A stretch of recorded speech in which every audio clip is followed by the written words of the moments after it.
Hey everyone, how's it going? So you've read the title of this video. Let's go ahead and just get started. It's a 27-inch monitor. It's an IPS panel. It's 4K, technically UHD at 3840 by 2160. It refreshes at 144 Hertz. Some of the other key things are it has a slim bezel as well as an LED RGB light on the back of it. Let's go ahead and start off with the design because that's obviously the first thing that you'll notice when you take it out of the box. I think the monitor looks great from the front. The slim bezels make it look very modern, and the stand is very clean with only an LG logo on the right side.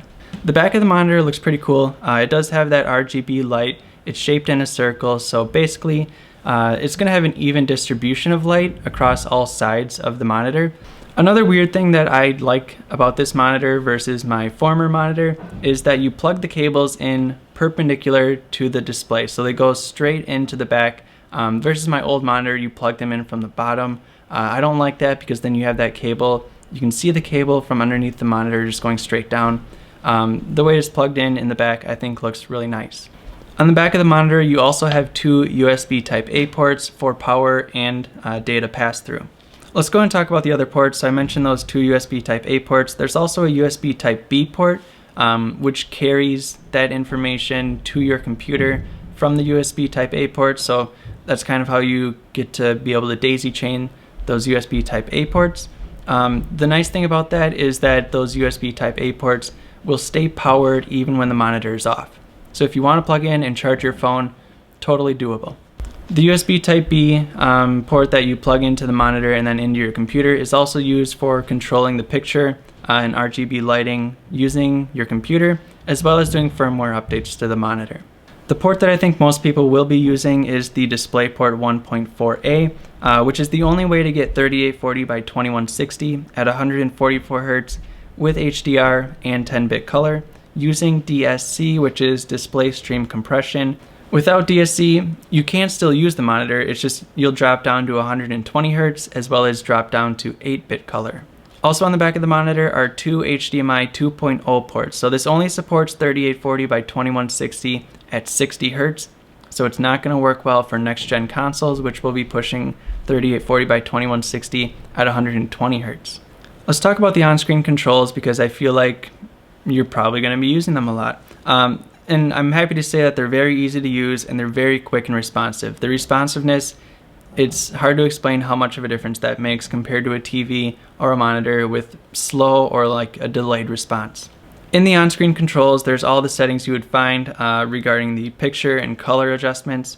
There's also controls for enabling and disabling adaptive sync, which is basically just a single switch for enabling or disabling FreeSync and G-Sync. There's also a response time adjustment. If you switch it to faster, that's how you're going to get the 1 millisecond gray to gray response time. Other people report that if you do that, you get some sort of blur or ghosting effect when you have very fast movements. With the naked eye, I don't really see that. With a high-speed camera, you probably can see it, as other reviewers have mentioned. But generally speaking, I don't really see a huge difference between fast and faster as it is, so I just leave it on fast. And the only other game-related setting in the on-screen menu is the ability to add a crosshair, which, okay, I don't know many people that use that. I would have rather had like an FPS counter at the very least. Now let's talk about the picture quality, and I'm happy to report that the IPS panel looks fantastic. The graphics, of course, the text, everything looks very sharp since it is 4K or Ultra HD, and only 27 inches, so things are very sharp. Unless you get like 5 inches away from the monitor, you probably won't be able to see a pixel. The monitor covers 98% of the DCI P3 color space, which basically translates to a greater color accuracy. You can see more colors, and the colors are accurate and color calibrated out of the box. Now this monitor is VESA HDR 600 certified. The bad thing is HDR isn't actually that good on this monitor. It acts really weird, and because it has very few lighting zones basically. The light is blown out when it's in a lighting zone, but if it's in between a lighting zone it looks dim and it doesn't flow well. It just makes the experience just kind of distracting really. So just don't use HDR. This monitor will look great without it. And that brings me on to the good thing about this HDR 600 certification is that the monitor gets very bright. So if you just have SDR, the monitor is going to be very bright. You probably don't want to have the brightness at 100 for long gaming sessions, especially at night.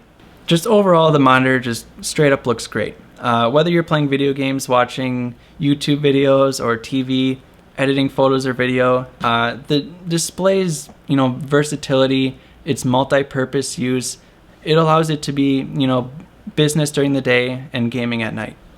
Now I noticed some other things that I didn't really implement in any major section, so I'll just go and read them off. The monitor was advertised initially as being overclockable to 160 Hz, but that feature is not present, and LG is basically pretending that they never mentioned that. The rumor is that this will be available via a software or firmware update, so make sure you use that USB Type-B port and have that plugged in your computer so it's ready to go when that firmware update hopefully hits. Also, the RGB light in the back has many different settings. The rainbow one definitely looks the coolest, but in a dark gaming session, I prefer to keep it on red. So as a general summary, it's a great choice for PC gaming if you have a GPU that can take full advantage of it. So high refresh rate, high resolution, you're going to need a high-end GPU. However, it's not the best choice for consoles, obviously, because it only has HDMI 2.0 and not 2.1. So you'll be limited a little bit in terms of your frame rates.